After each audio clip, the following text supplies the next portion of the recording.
Salut à toutes et à tous les amis, on se retrouve pour la review de Monday Night Raw du 14 août 2023 et donc pour débuter le show on a eu un petit segment du jugement des en voiture, voilà, on rebiffe,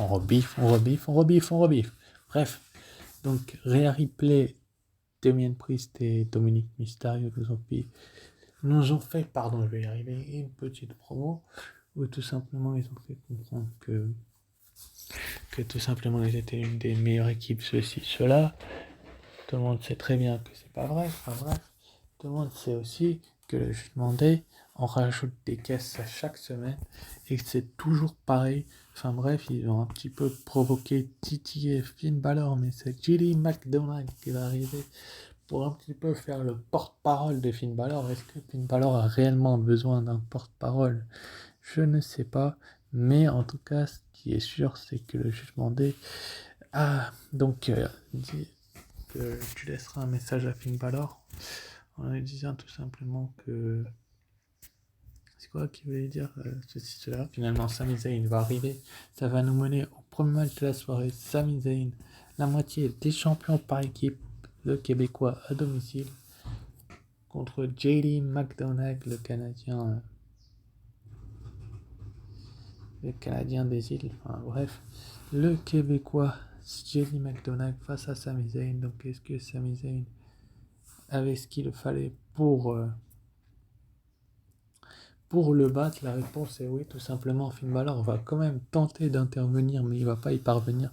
Ça va plus perturber JD McDonagh qu'autre chose. Et là va kick de Sami Zayn. Ensuite, après, on a eu un petit segment de Chelsea Green qui se cherchait et une partenaire. Finalement, Piper Niven va se proposer. Sincèrement, on n'en a rien à secouer des types par équipe. WWE, surtout Adam Pearce. Donc, supprime-nous ces titres, mets-nous des vrais champions ou je ne sais pas trop quoi, mais arrête avec les titres par équipe. Oui, Cody Rhodes. Oui, Cody Rhodes nous a fait une petite promo où tout simplement il a.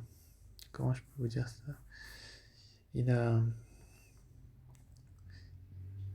fait comprendre clairement aux fans que il avait un plan pour son match de ce soir. Ensuite, après, on a une petite promo de Gunther, le champion intercontinental, qui a clairement fait comprendre aux fans et aux officiels de la WWE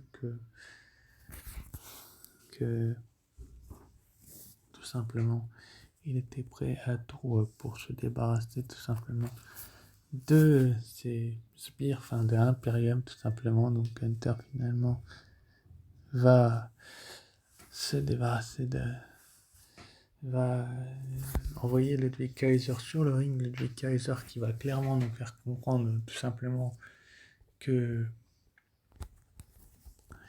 il a ce qu'il faut pour les titres par équipe. Donc tout simplement Ludwig Kaiser nous montre à quel point il est sur les devants de la scène. Donc finalement ça va nous mener au second match du show, Chad Gable contre Giovanni Vinci. Donc Giovanni Vinci de Imperium contre Chad Gable de l'Alpha Academy. Donc Chad Gable étant le prétendant numéro 1 au titre intercontinental, il a tout simplement fait ce qu'il fallait pour tout simplement être mis en valeur et donc finalement remporter la victoire avec une German Suplex, si je dis pas de bêtises, des îles. Donc la German Suplex qui était plutôt pas mal. Donc Alpha Academy et Chad Gable qui célèbrent. Otis va se moquer de ring général Gunther. Donc Gunther va tout simplement faire comprendre à la WWE que tout simplement il a ce qu'il faut pour être sur les devant de la scène. Il va un petit peu dire tu sais, tu te moques pas de moi, ça c'est mort, t'oublies tout de suite. Donc finalement il va un petit peu se débarrasser d'Otis avec tout d'abord il va le défier dans un match et puis il va le battre avec sa powerbomb et ensuite après il va s'enfuir parce que tout simplement il va se bouffer une German suplex dont seul vous avez le secret. Mais Bon, on a vu quand même que Gunther était un petit peu frileux finalement. Chad Gable qui le fait chouch, chouch please, chouch mon chat, chouch, chouch, chouch please. Il lui a fait un chouch avec le doigt, donc c'était assez intéressant de la part des officiels de la WWE que Chad Gable ait fait un chouch à Gunther, donc tout simplement c'était assez intéressant. Donc c'était plutôt cool. Ensuite, après, on a eu un segment du Jugement Day dans les backstage. On retrouve bif du Jugement Day en voiture, voilà. On en a un petit peu marre. Personnellement, j'en ai marre du Jugement Day.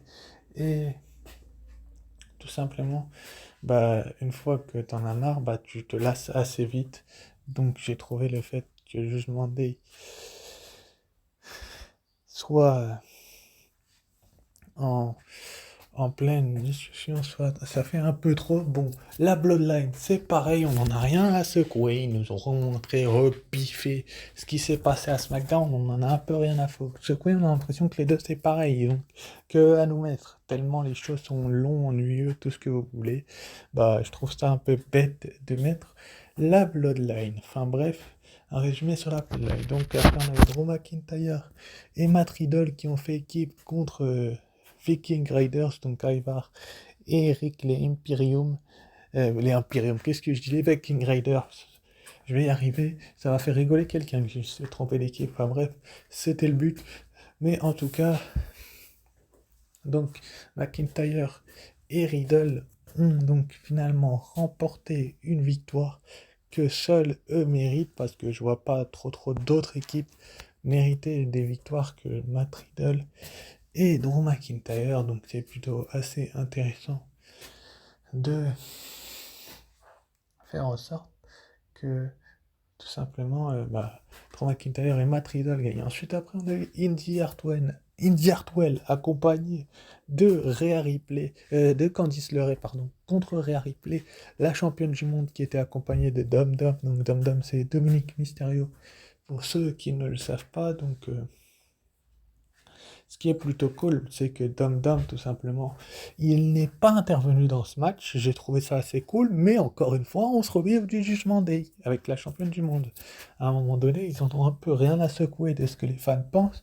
Ils pensent qu'au Judgment Day durant le show, et ça fait un peu trop, je trouve, dans les prochaines semaines, dans les prochains mois, pour le Judgment Day. Donc, ils vont finalement faire gagner Rhea Ripley, ça c'est logique, parce qu'elle est championne du monde, et qu'il faut la montrer en tant que femme forte, même si je pense que dans les prochaines semaines, elle va se retrouver au tapis assez rapidement. Le Jugement Day, je le sens que ça va imploser, mais il y en a quand même assez marre qui nous mettent fasse bouffer du Jugement Day en voiture. En voilà, donc c'était plutôt cool. Ensuite, après, on a eu donc un segment entre Seth Rollins et Shinsuke Nakamura. Donc Shinsuke Nakamura va tout simplement faire en sorte que, que Seth Rollins débarque parce que tout simplement il va dire I want the world Tyler. En fait, au lieu de lui dire en face je veux ton titre, il a tout simplement attaqué dans le dos la semaine dernière. Je trouve ça assez couillon. Enfin bref, c'est la WWE, chaque semaine c'est pareil, ils attaquent dans le dos.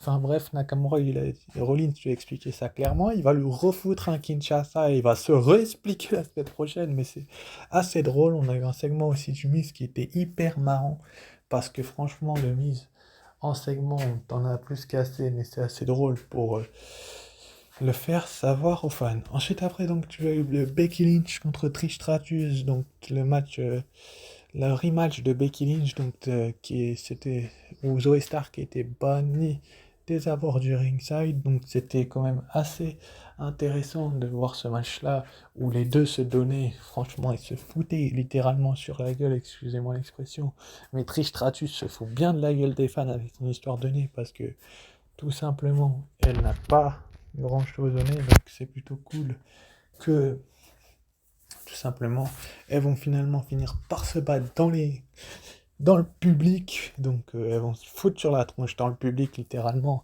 Ça c'était assez drôle parce que le match était censé se finir dans le ring, Becky Lynch voulait à tout prix que ça se finisse dans le ring, et puis finalement ils te font n'importe quoi avec la division féminine, c'était clairement du n'importe quoi, surtout sur ce match là où tu devais faire une victoire clean, tu fais finir en double décompte finalement. Donc Trish Stratus, pardon, va foutre un cheat kick à Becky Lynch en pleine gueule alors que Zoe Stark est intervenue. Bon bref, tu m'expliqueras qu'est-ce que foutait Zoe Stark là et avec son t-shirt Thank you Trish, hein.